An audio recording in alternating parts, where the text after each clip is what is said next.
이것을 비유로 너희에게 일렀거니와 때가 이르면 다시는 비유로 너희에게 이르지 않고 아버지에 대한 것을 밝히 이르리라.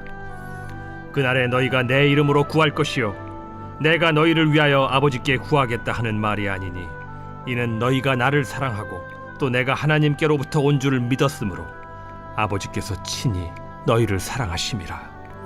내가 아버지에게서 나와 세상에 왔고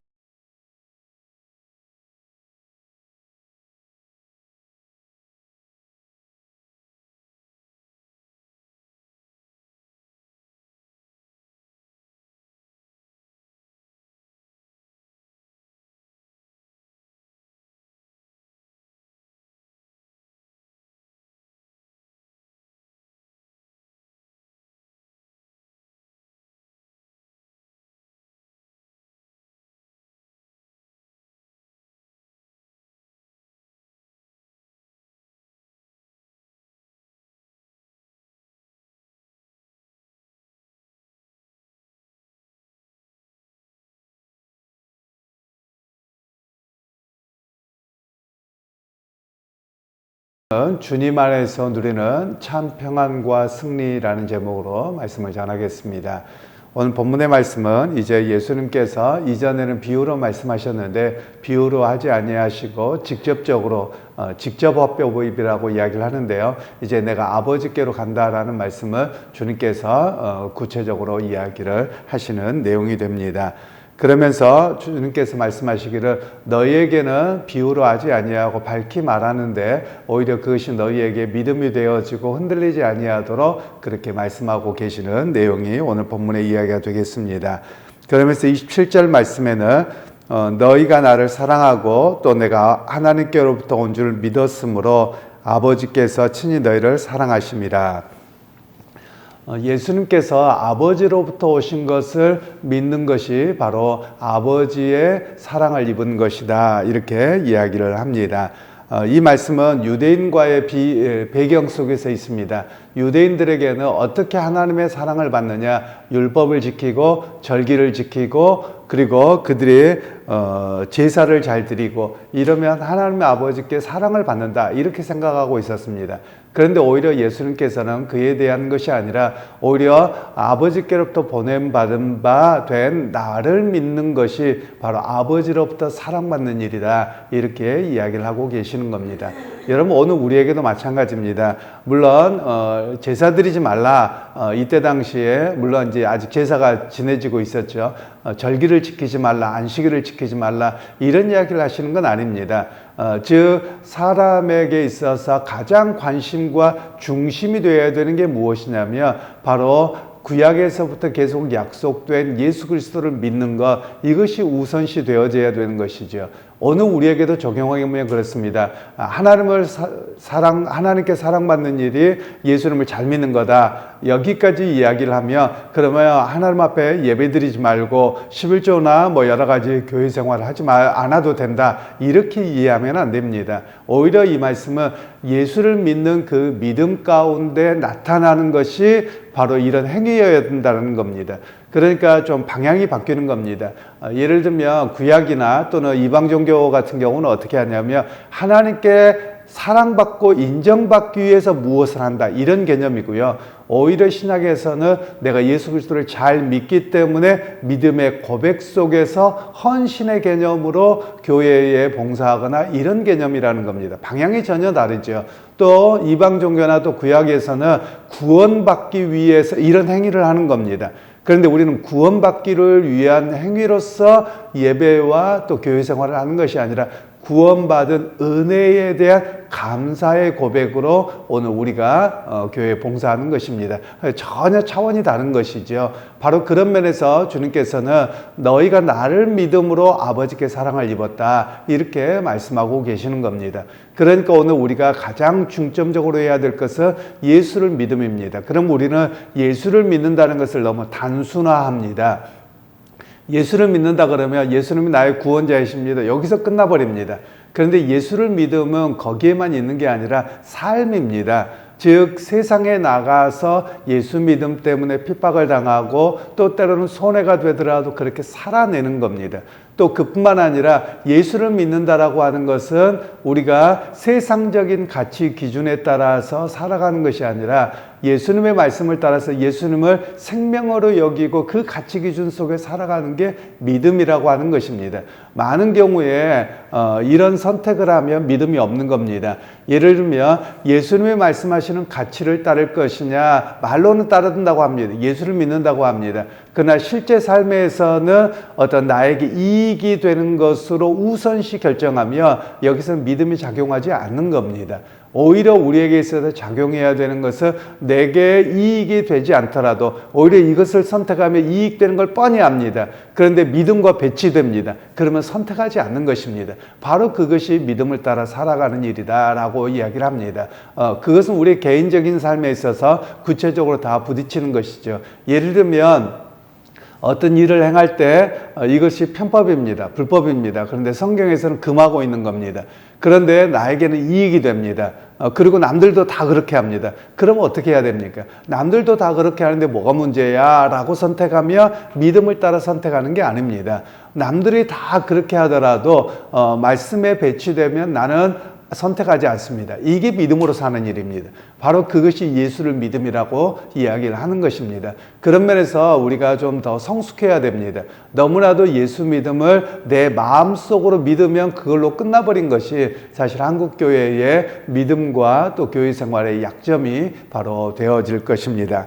그러면서 이제 28절 말씀에는 내가 아버지께에게서 나와 세상에 왔고 다시 세상을 떠나 아버지께로 가노라. 즉 예수님께서 이 땅에 오셨다가 이제 십자가의 사건을 마치시고 아버지께로 승천하실 것을 이야기를 합니다. 그러면서 이 본문의 이야기는 어떤 이야기냐? 우리에게 새 시대가 열릴 것을 이야기합니다. 그 새 시대는 어떤 시대냐? 구약에 멈춰 있었던 구약의 시대가 아니라 예수 그리스도를 통해서 열려지는 새 시대, 예수 그리스도와 함께 세상 가운데 믿음의 삶을 살아가는 새로운 시대가 열릴 것을 주님께서는 말씀하고 계십니다. 그리고 나서 이제 제자들은 이야기하기를 이제까지 비유로 말씀하시다가 이제 밝히 말씀하셔서 말씀하십니다 라고 이야기를 하고, 그리고 이제 그들이 우리가 믿사옵나이다 이렇게 고백합니다. 물론 이때도 제자들이 믿음이 아직 확실하지 않습니다. 왜냐하면 예수님의 십자가의 사건을 경험하고 또 성령님이 오시기 전까지는 희미합니다. 그런데 성령님이 오신 이후에는 희미하지 않고 분명하게 신앙으로 서 있는 모습이 바로 제자들이 되어질 것입니다. 그에 대해서 31절에 예수님께서는 이제는 너희가 믿느냐, 그 이전까지는 잘 믿음이 왔다 갔다 했다라는 것이죠. 믿음이 흔들렸다는 것이죠. 그러니까 예수님께서 구체적으로 이야기하시고 나서 너희가 이제는 믿느냐, 지금 너희가 믿느냐 이렇게 말씀하고 계시는 내용입니다. 그리고 33절에 말씀하시죠.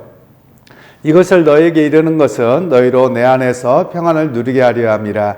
세상에서는 너희가 환난을 당하나 담대하라. 내가 세상을 이기었노라.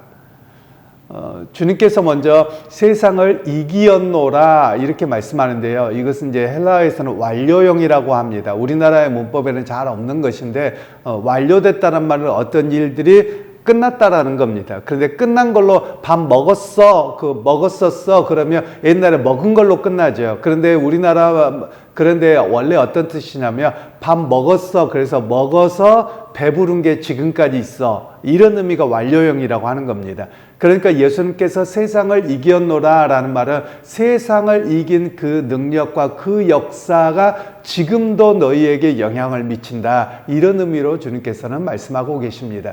그래서 너희가 세상에서 환난을 당하라 담대하라, 또 내가 너희에게 평안을 준다, 너희가 평안하라, 그렇게 말씀하는 겁니다. 여러분, 많은 사람들은 평안의 기준을 어디에 두냐면 우리의 삶의 현장에 둡니다. 세상에 둡니다. 가정에 둡니다. 그러니까 그 평안을 잃어버립니다. 왜냐하면 환경이 어떤 것이냐에 따라서 평안을 찾으려고 합니다. 그런데 예수님께서는 먼저 너희가 평안하라 라고 이야기를 하면서 너희가 세상에서 환난을 당하나 담대하라, 내가 세상을 이기었노라, 이렇게 말씀하십니다. 그러니까 오늘 우리에게 평안해야 될 그 근거가 어디에 있느냐면 예수님께서 세상을 이기셨고 그 이기신 주님께서 보내신 성령이 우리 안에 와 계시기에 세상에 환란이 있거나 어떤 것이 있더라도 흔들리지 않습니다. 이런 고백이 평안이라고 말하는 것입니다. 즉 우리의 평안은 어떤 환경, 외적인 기준에 있는 것이 아니라 주님이 성령을 통해서 주시는 그 은혜 속에서 우리가 평안을 누리게 됨을 우리에게 말씀하고 계시는 겁니다. 그러기 여러분, 우리의 평안을 눈에 보이는 환경에서 찾지 말고 주님이 함께 하신, 주님의 승리하신, 주님의 놀라우신 우리를 향한 구원하심과 동행하심을 바라볼 때 평안할 수 있다라고 말하고 있는 것이지요. 마치 구약에도 마찬가지입니다. 저희 교회에서 출애굽기 계속 설교하고 있는데 계속 제가 말씀드리는 게 있습니다. 그게 뭐냐면 미래적인 사건과 현실을 보는 게 아닙니다. 그걸 먼저 보면 맨날 불안하고 그리고 두려워서 넘어집니다. 불평합니다. 그게 이스라엘 백성들의 모습이었거든요. 그런데 오히려 이스라엘 백성들에게 말씀하고 있는 것은 지나온 세월들을 되돌아보라는 겁니다. 지나온 세월들 동안 어떻게 했냐? with him, 주님께서 함께 하셨다는 거예요. 그래서 그 지나온 세월들을 함께 하신 주님이 우리 앞으로 인생도 함께 하실 것을 믿기에 그 믿음으로 살아가라 라는 말씀이 바로 구약의 말씀이라고 우리에게 이야기를 하는 것이죠. 여러분, 오늘 우리에게도 마찬가지입니다. 여러분, 삶은 맨날 바뀔 것입니다. 환경도 바뀔 것입니다. 여러분, 우리가 정치 영역도 보면 그렇지 않습니까? 과거에는 중국과 우리가 가까워서 수출이나 이런 것들이 많이 됐었습니다.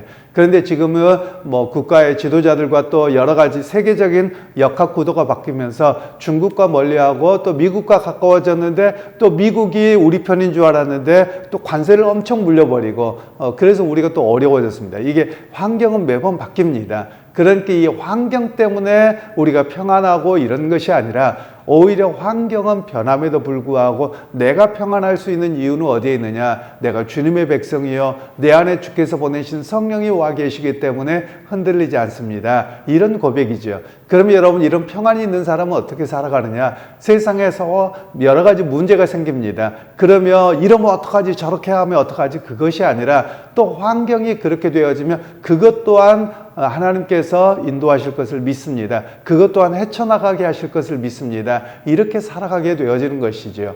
여러분, 오늘 우리에게도 마찬가지입니다. 삶을 살아갈 때 여러분, 환경은 매번 바뀔 것입니다. 여러 가지 문제는 세계에 매번 있을 것입니다. 내 삶의 주변 환경들도 항상 이렇지만은 않을 것입니다. 여러 가지 상황과 사건과 이런 것들이 생기기 마련입니다. 그럼에도 불구하고 우리는 어떤 고백을 하느냐? 주의 은혜 가운데서 내게 보내신 성령을 통해서 오늘 또 평안할 수 있고 또 하나님의 인도하심을 의지하고 살아갑니다. 이 고백이 바로 우리의 고백이 될 수 있는 것이지요. 그러기 여러분, 오늘 하루를 살아가실 때 여러분, 세상의 여러 가지 사건으로 인해서 마음의 평안을 빼앗기지 마시길 바랍니다. 생명이 주님에게 있고 그 주님이 주신 생명을 오늘 우리가 붙들고 살아갑니다. 그래서 여러분의 삶 속에서 평안하고 세상에서 담대하게 승리하는 그런 모두가 되시기를 주님의 이름으로 축원합니다. 하나님, 오늘 또 우리에게 은혜 베풀어 주셔서 예수 그리스도 안에 있는 참 평안을 주시고 세상의 여러 가지 환경의 변화와 심지어 핍박이 있던 시대조차도 담대하게 나아갈 수 있었고 외칠 수 있었고 복음을 전할 수 있었습니다. 하나님, 오늘 우리에게도 주 안에서 담대하게 하시고 그 담대함이 평안으로 이어져서 언제든지 승리하는 믿음의 사람들이 다 되게 하옵소서. 예수님의 이름으로 기도하옵나이다. 아멘.